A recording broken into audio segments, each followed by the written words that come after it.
Welcome to the Dazed and Confused podcast with your host, Diana Cano, where we normalize being dazed and confused at any stage in life.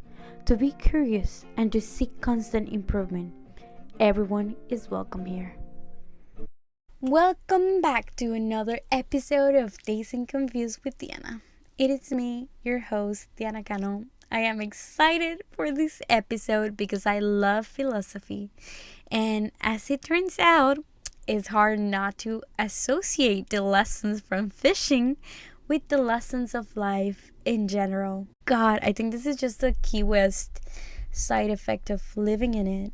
Fishing, the lifestyle. Next thing you know, I'm writing a book and hopefully make money during my lifetime and not after I'm dead, because please, if I do end up becoming a billionaire when I'm dead, we'll set up all the legal affairs. That way my family can keep most of the money. Okay, thank you. So, the way that you do anything is the way that you do everything. It's such a cliche, but I am obsessed.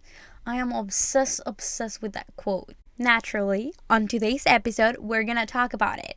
After a couple times fishing and getting into the zone of remembering what my dad tried to taught me so many years ago, and all those times, which by the way, the picture, that's me holding a barracuda, because I know some of you will not believe me, but that's me. And I think I was in my teens. But yeah, my dad tried to taught me so many things, and I was just like, blah blah blah blah blah. Life has a funny way of coming full circle, and the important thing is that I can recall some of those lessons. I noticed that in my journey of manifestation, I learned so many things, so many good things, and I am not gonna become a coach, I swear. I promise myself that I'm not becoming, well, not right now at least, a coach of any sorts. I'm not selling you anything. I'm just sharing my journey, and I do feel like I'm providing some value on it. But if you don't find any value, then okay. So what? Okay, so if I were to put it simply, I noticed that manifestation and fishing have two things in common. You have to ask in order to receive. So you have to be okay with asking for what you want, and you have to be upfront, and you have to be honest. There is no ceiling, because as you will know, the ocean is abundant, and so is the universe. Please notice how I say abundance and not infinite. So if you could receive what you want for free today, what would you do? Yep. Exactly. What would you do? And this question opens you up to all those limiting beliefs that you have. Because then I remember the first time that I heard this question, and I was like, well, it's not possible. And after, practicing and practicing and practicing, I realized, what if someone did? Okay, what would I do? So slowly but surely, I started to open myself to possibilities. And guess what? It translated to other areas of my life, right? Because opportunities, they don't always seem the way that we see them. And if you don't open your mind to view those possibilities and those opportunities, you will miss them 100% of the time. As a matter of fact, I guarantee if you try to look back into your life, you have already missed some opportunities, and some very good opportunities to grow, to advance in your career, or X, Y, and Z, whatever area. But I guarantee that you have already missed opportunities because you were not training your mind to see them, to perceive them as opportunities. You were looking at it from another lenses. And I want you to think about that. I want you to expand on that. So how would you feel after receiving the thing? How would you behave after receiving the thing? And how would you manage it, right? How would you manage receiving that thing? So I don't know how your answer looks, right? But in most areas of our lives, these are key things. So how do you feel in certain event or situation? How do you behave? How do you feel and how you behave are completely different. And then how would you manage it? The reason why we're not seeing certain things in our current realities because we're not ready to handle them. So getting into that, I would say, habit of talking about certain levels of wealth or opportunities and making it normal. This question is a means to practice those feelings in those situations, so the next time that you have an opportunity in your life, you're able to write that and catch that. And think about that. Those same questions apply to fishing. Those are lessons, like how would you feel after you catch your big fish? How would you behave?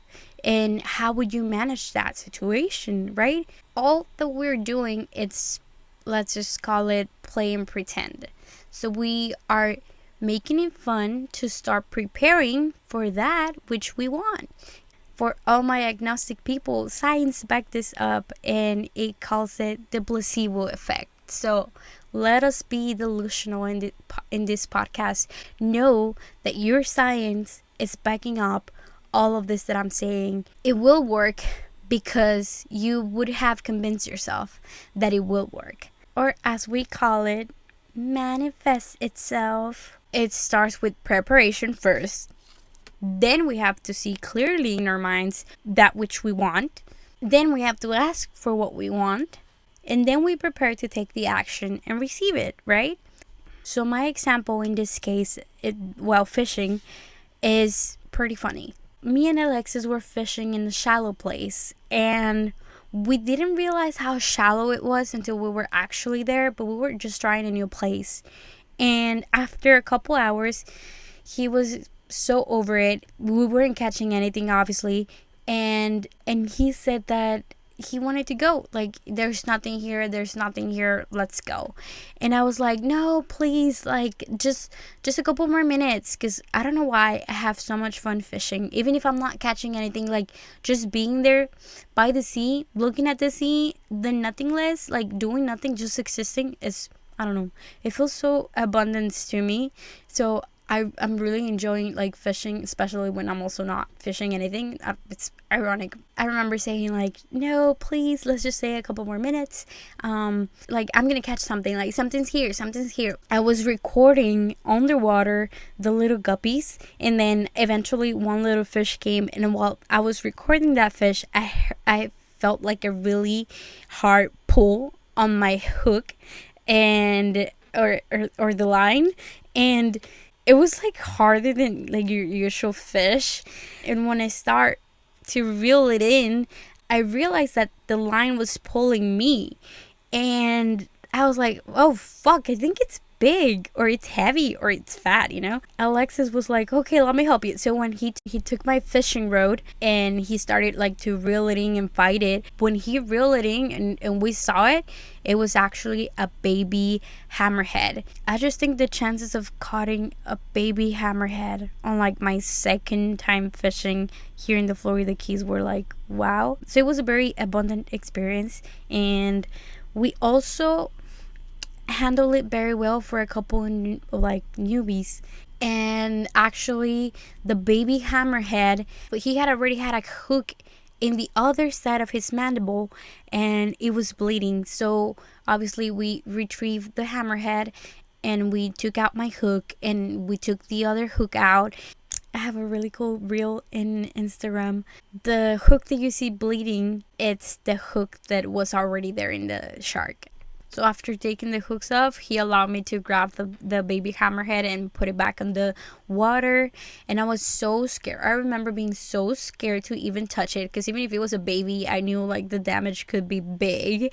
And surprisingly, I think what surprises me the most is that even though he was in distress, he allowed us we try to do it like as fast as we could. But I remember how I was asking the universe, please let me catch something, because I wanted to prove Alexis that you have to be patient in order to gain something. And I feel like life, it's a lot about like fishing, like you have to be patient, and fishing allows you to practice that patience and waiting. Like there's long periods of waiting, but if you want to catch something great, you have to be willing to go you have to be willing to go through those long periods of waiting. So I think I've said this time and time again, and I will continue to say it time and time again until you remember that taking action with intention is a very, very powerful tool. So guess what's gonna happen if I go out there and every single time that I'm fishing,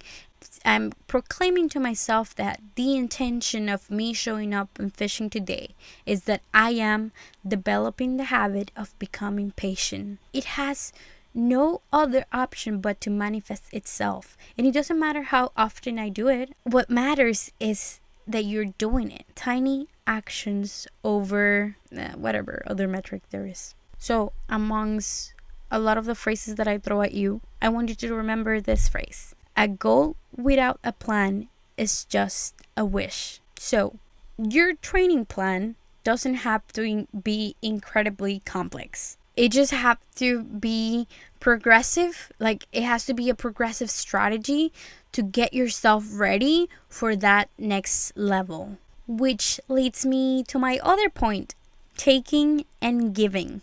As in fishing and as in manifestation, taking and giving are karmic energies. So if you consume something, you give something, right? What you put out, you receive. Like in this anecdote, I feel like the way that I see it is that universe provided me with a catch which served my purpose of teaching Alexis a lesson. And in that lesson was helping that baby shark to get that hook that was clearly harming him out. And that's what I gave back into the universe. That's how I decide to approach it. I mean, you're more than welcome to have your reservations about fishing, and I agree with you. Fishes are sentient beings, and there's more studies that are being conducted in the intelligence of fishes, and it's okay. Fishing doesn't have to be your practice, but it is mine, and how I'm approaching it. I truly believe that nature provides if we ask for it, that we can also give a little bit back in very simple actions that are within our means and within our capacity. So the other topic, and I'm gonna use the same example when I was fishing, is that being magnetic versus being needy. And I feel like there's a lot of manifestation podcasts that talk about this specifically. I feel like fishing drives the connecting point. And I feel like whenever I'm fishing in a magnetic state, fishes are just flowing and coming to me. Like I'm not even counting. I'm just like, oh, I caught another one. Oh, caught another one. Oh, caught another one. Whenever I feel like in that state of neediness, like, oh, I need one because it's a competition now. It's like, I need this to beat Alexis. It's like, blah, blah, blah, blah. I feel like that's when, one, I'm not enjoying the process, and two, I'm not meeting the metrics. Patience, it's a virtue, my friends, one that cannot be faked. It requires constant practice to be mastered because it's not something that we're wired for naturally. Okay, the next one, another really good connection that I made while fishing was enjoyment. What is life without enjoyment? You have to make it fun. You have to make it easy. So you show beautiful people. I invite you to take what resonates with you, apply it, and let me know if it works, even if this podcast was helpful for you. And if not, just drop it. I don't have anything to gain from this. I'm just sharing with you what I'm learning, and hopefully it will help you the way that it has helped me. That's it. I will see you in the next episode. Thank you so much for joining me this week. If you like this episode, give us a like, a share, or a review on Spotify or wherever it is you're listening. Make sure to subscribe to the show in iTunes or Spotify so you'll never miss a show. If you'd simply like to tell a friend about the show, that will help us out too. If you share on Instagram, don't forget to tag me. I love to see your thoughts and insight. Have a wonderful week. Sending you energetic strength your way, no matter what you're going through. I believe in you, so fight back. Be sure to tune in for our next episode, and I'll see you in the next one.